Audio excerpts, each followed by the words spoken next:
Welcome back ناظرین. Break پہ جانے سے پہلے گفتگو کر رہے تھے ہم، اور موضوع تھا ہمارا داعش اور عراق کی مجموعی صورتحال. تو اس کے اوپر گفتگو کرنے کے لیے چلیں گے ڈاکٹر ظاہر شیرازی صاحب کی طرف. ڈاکٹر صاحب، شام سے یہ عراق آ گئے تھے اور عراق کے اوپر ہم گفتگو کر رہے تھے. تو وہاں پر جو ہم ابھی نئی صورتحال ہم دیکھ رہے ہیں داعش کی،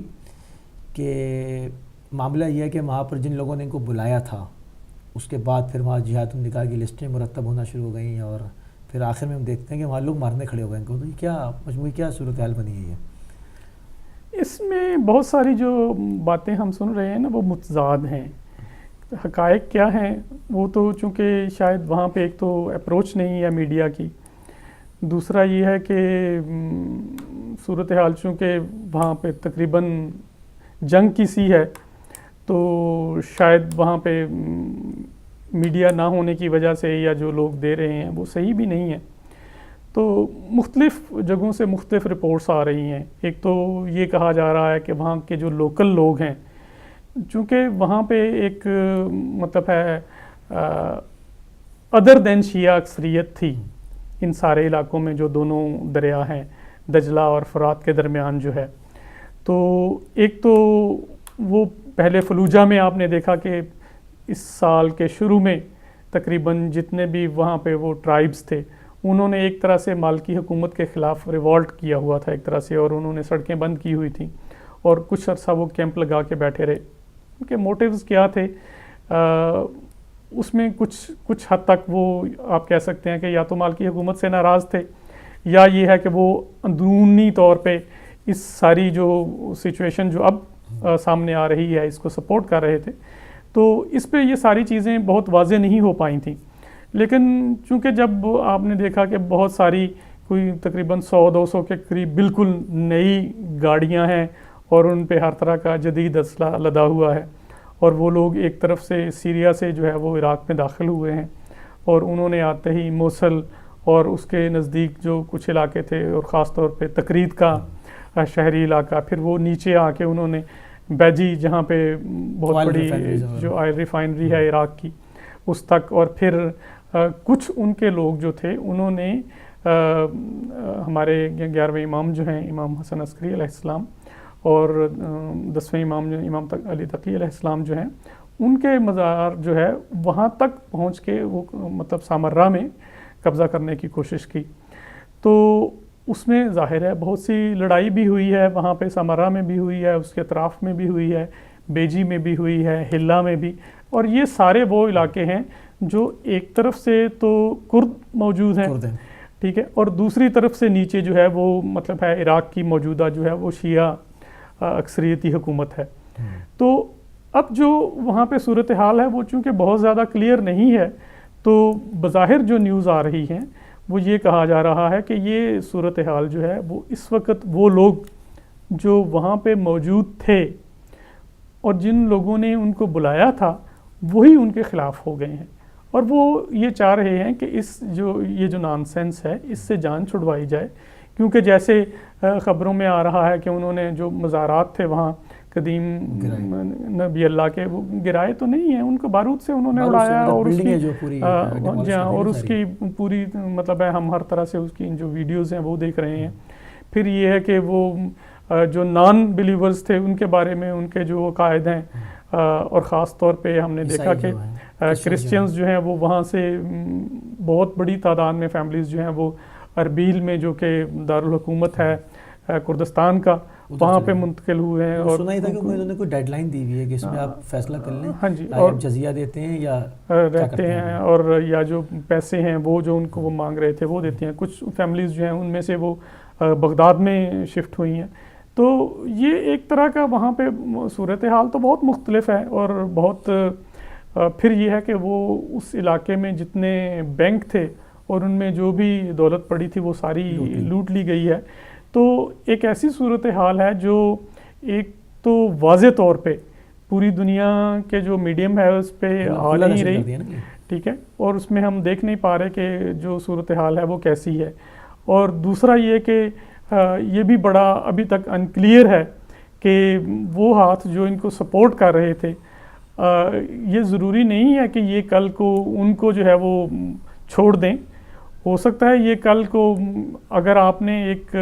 بندے کی بری ٹریننگ کی ہے تو اس سے یہ آپ ضرور توقع رکھیں کہ کل کو جب وہ طاقت میں آ جائے گا تو ہو سکتا ہے وہ آپ کے خلاف ہی اٹھ کھڑا ہو.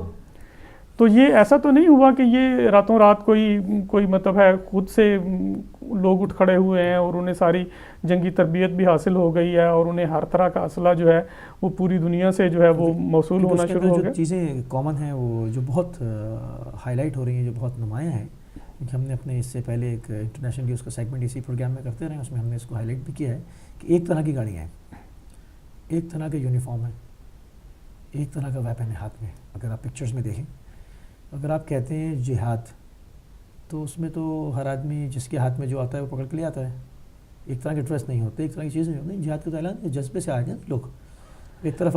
یہ جو جذبہ ہے نا، یہ تو ایک مخصوص جذبہ ہے نا جو مخصوص قوتوں کا مخصوص حکومت کے خلاف ہے. اس میں تو کوئی خاص بات نہیں ہے کون کیا چاہتا ہے یا کون کیا نہیں چاہتا، وہ تو ایک الگ سی چیز ہے. لیکن بنیادی جو مقصد تھا اس سارے ایکسرسائز کا وہ یہ تھا کہ عراق کے جو وہ علاقے جہاں پہ سنی میجورٹی ہے وہاں پہ ایک انریسٹ جو ہے وہ کریٹ کیا جائے. اب ان کے نظریات کیا ہیں، کیونکہ وہاں پہ آپ یہ نہیں کہہ سکتے کہ وہ جو ہیں وہ ایک ہی سنی سیکٹ سے تعلق رکھتے ہیں. وہاں پہ بھی کئی طرح کے سنی سیکٹس ہیں، جس طرح مطلب ہمارے ہاں بہت سارے سنی سیکٹس ہیں. تو وہ سارے جو ہیں وہ سارے ان کے سپورٹرز تو نہیں ہیں. اور یہی وجہ ہے کہ جو نبی اللہ یونس بریگیڈ کا قیام ہوا ہے اور موصل بریگیڈ کے نام سے، موصل بٹالین کے نام سے وہ ان کے خلاف ہو گئے ہیں، بغاوت ہو گئی ہے وہاں. ہاں، یہ کہا جا رہا ہے کہ اس طرح کے جو لوگ وہاں پہ موجود تھے انہوں نے ان کے خلاف اسلحہ اٹھا رہی ہے. کیونکہ اگر آپ دیکھیں تو وہ جو آبادی ہے وہ دوسرا بڑا شہر ہے وہاں کا، عراق کا، بغداد کے بعد. اور اتنی بڑی آبادی میں آ کے اگر 5 یا 10 ہزار لوگ آئیں تو وہ اگر بہت بری طرح سے مسلح نہ ہو تو وہ آبادی کو یرغمال نہیں بنا سکتے. تو اگر وہ یرغمال انہوں نے بنایا ہے اور وہاں پہ انہوں نے اپنی ایک طرح کی حکومت قائم کی ہے، تو ایک تو ہے کہ وہ ان کے پاس بہت زیادہ اسلحہ ہے، بہت جدید اسلحہ ہے، اور جو لوگ ہیں وہ ظاہر ہے سہمے ہوئے ہیں. اور اگر وہ ساری ہی آبادی، ایک مثال ہے، اگر یہ چاہے کہ ہم ان لوگوں کے خلاف اٹھ کھڑے ہوں اور ہم ان کو اپنے علاقوں سے مار بھگائیں، اور یہ جو مطالبات کر رہے ہیں یہ سارے ناجائز ہیں، اور ہم ان کے نظریات کو، جو بھی ان کا نظریہ ہے یا ان کے جو عقائد ہیں وہ جیسے بھی ہیں، ہم ان کے عقائد کو اور ان کے نظریات کو نہیں مانتے، تو یہ ممکن تو نہیں ہے کہ وہ زیادہ دیر تک موصل پہ اپنا قبضہ رکھ سکیں. کیونکہ بظاہر اس وقت جو صورتحال ہے، سوائے موصل کے تقریباً باقی تمام شہروں سے تقریباً ان کا جو ہے وہ صفایا ہو چکا ہے، اور یہ واپس اپنے ان مراکز کی طرف بھاگ رہے ہیں جہاں سے یہ آئے تھے. چونکہ وہ شام کے جو وہ علاقے ہیں وہ بھی بنیادی طور پہ بہت دور ہیں دمشق سے، اور دمشق کی حکومت چونکہ ہر طرف سے الجھی ہوئی تھی لڑائی میں، اور بہت سارے لوکل لوگوں کو وہاں پہ رائز کر دیا گیا اور بہت وہاں پہ اسلحہ بھی فراوانی سے سپلائی کیا گیا. تو اس کے لیے شاید ممکن نہیں تھا کہ وہ جو یہ دور افتادہ علاقے ہیں رقہ وغیرہ پہ، ان پہ اپنا کنٹرول بحال کر سکتی. تو میرا خیال ہے کہ شاید آنے والے دنوں میں ہم اب یہ دیکھ پائیں گے کہ وہاں کی صورتحال جو ہے وہ کس طرح سے ٹھیک ہوتی ہے. کیونکہ انٹرنیشنلی بہت سارے فائٹرز جو ہیں، جیسے نیوز میں آ رہا ہے کہ پورے ویسٹ سے گئے ہوئے ہیں اور پورے مراکش سے گئے ہوئے ہیں، اور بہت سے لوگ جو ہیں وہ مراکش میں اب سنا ہے کہ واپس جا رہے ہیں. اور ہو سکتا ہے کہ ان ممالک سے جو لوگ گئے ہوئے ہیں،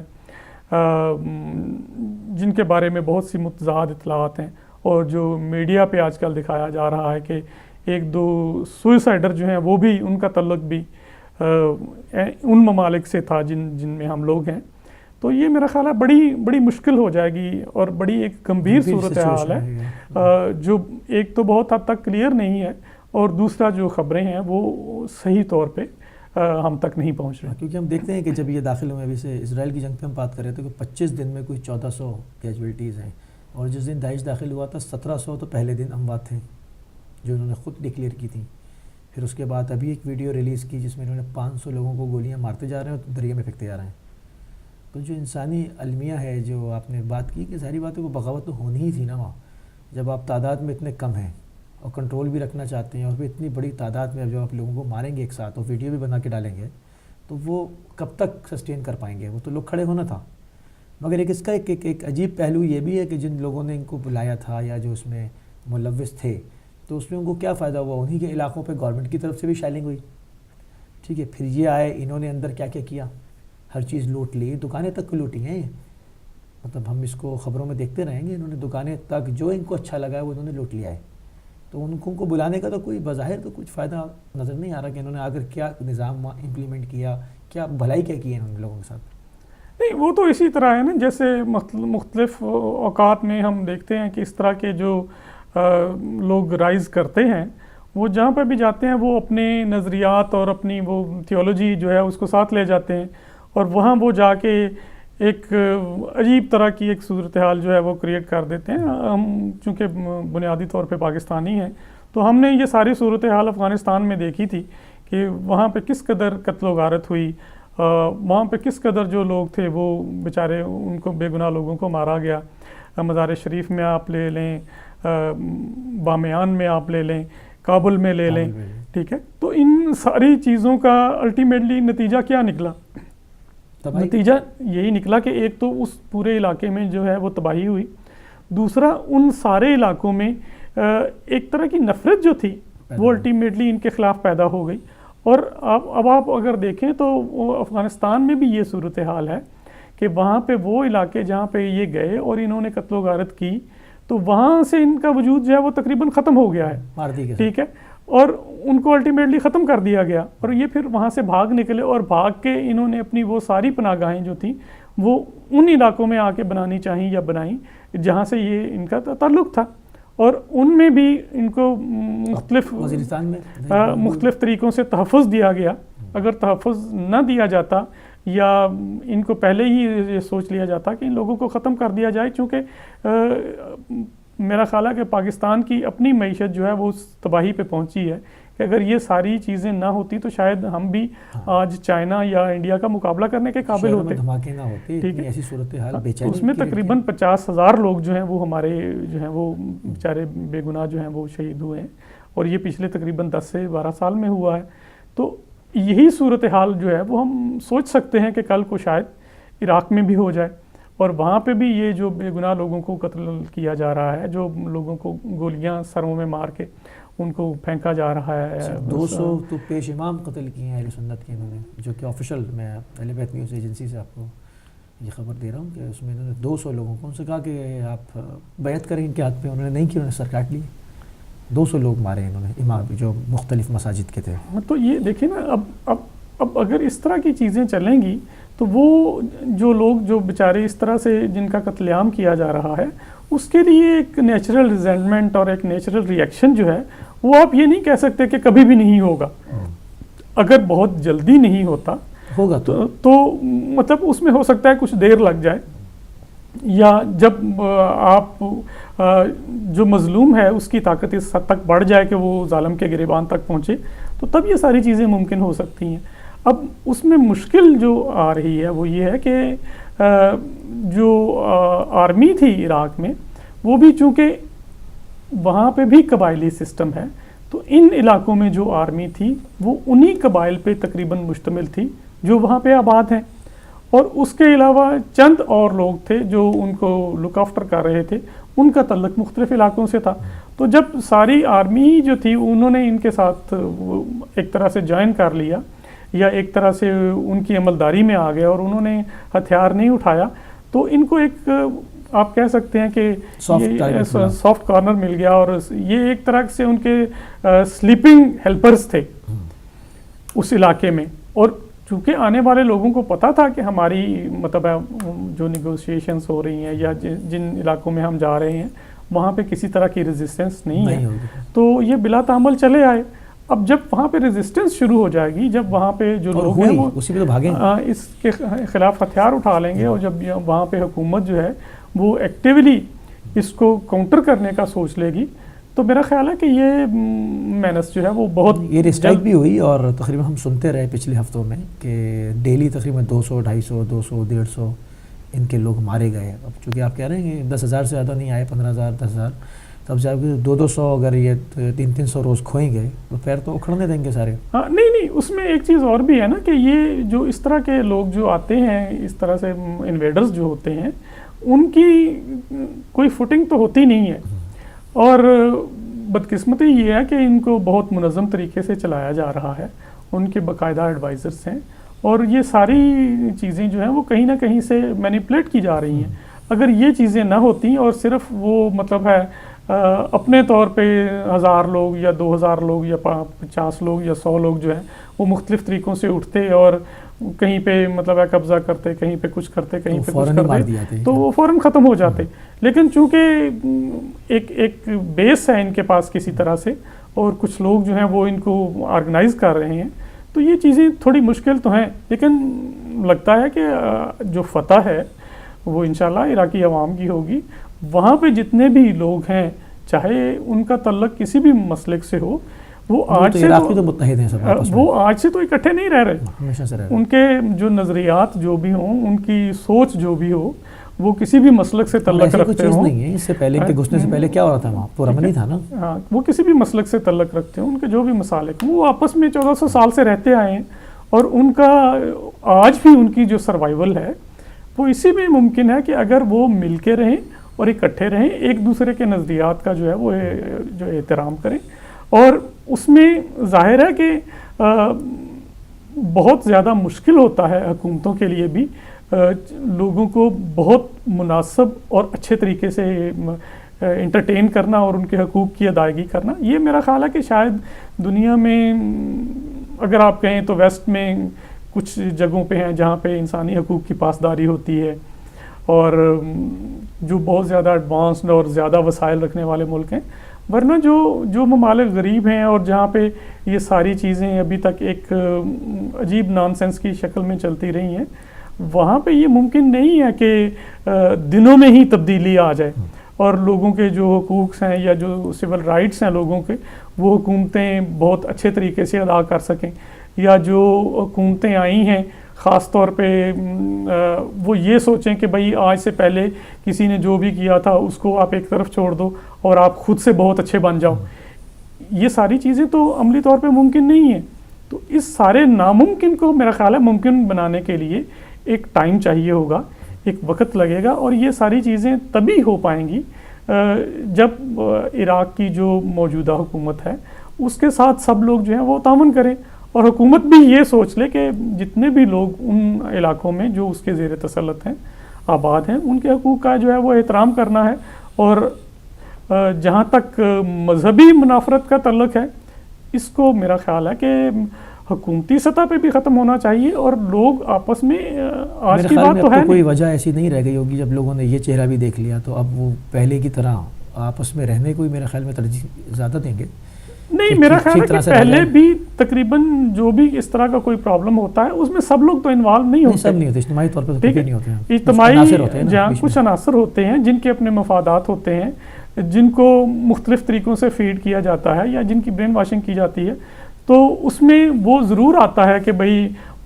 اگر ایک آدمی جو ہے وہ ایک چیز کو جو ہے وہ اس کو ریزنٹ کر رہا ہے تو 4 لوگ اس کے ساتھ اور بھی شامل ہو جاتے ہیں. لیکن اس کا مقصد یہ نہیں ہوتا کہ آپ باہر سے آنے والوں کو انوائٹ کریں اور وہ آ کے جو ہے وہ آپ کے وسائل پہ قبضہ کر لیں, اور پھر یہ ہے کہ وہ آپ سے طرح طرح کے مطالبات شروع کر دیں. آپ اجازت دیں تو میں اپنے پروگرام کے آخری کالر کو شامل کر لوں. جی پڑھتے ہیں کالر کی طرف. السلام علیکم. وعلیکم السلام. میں 1 منٹ کے لیے حاضر ہوا دوبارہ. کون صاحب؟ بھائی صاحب بہت پیارا نقوی بول رہا ہوں. بھائی صاحب بہت پیاری بات کر رہے ہیں, لیکن ایک بات اور پہ بھی ہے, پہلو پہ آپ ذرا زور دیں گے تو آپ کو میرا خیال میں پتہ چل جائے گا کہ ان کے پیچھے کون ہے.